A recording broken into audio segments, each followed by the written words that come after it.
पढ़िया हुआ अञा उते बस काने जॾहिं अर्श जो वारो आयो वो भी चंबश पयो करे।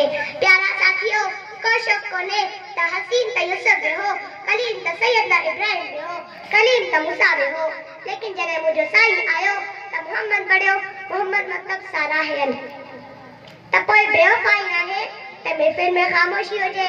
चओ न हिकु भेरो सल्लल्लाहु अलैहि वसल्लम सल्लल्लाहु अलैहि वसल्लम। प्यारा साथियों आवाज में दर्द ना है, आवाज में दर्द ना है।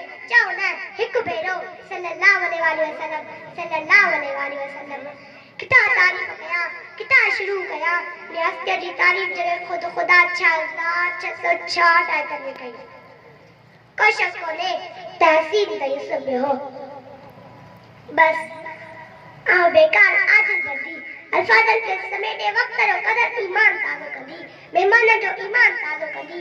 वो चवदस वमा अरसलना इला रहमतुल लिल आलमीन, वमा अरसलना इला रहमतुल लिल आलमीन। मुझो साई असील न हो, असीलन जो सरदार हो, जमील न हो, जमीलन जो सरदार हो, रुगो बशर न हो, सैयद वलद आदम हो। तरे त हज़रत आसान फरमायो व अहसन मिन कलम तरकत आईनी व अजमल मिन कलम तरिदुन निसा खुलिकत मुबर्रा मिन कुल ऐबिन कअन्नक कद खुलिकत कमा तशा। अहिड़ो सुहिणो माउ ॾिनो न वरी के अखि ॾिठो। बस बणाइण वारो बि कमाल जो, बणियो बि कमाल जो। मां नथी चवां त मूंखे पहिरीं पोज़ीशन ॾियो, अॼु जंहिंजी आउं ॻाल्हि कई उहो पहिरियों नंबर हो। न वरी के अखि ॾिठो, न वरी के माउ ॾिनो। हशर का डर मुझे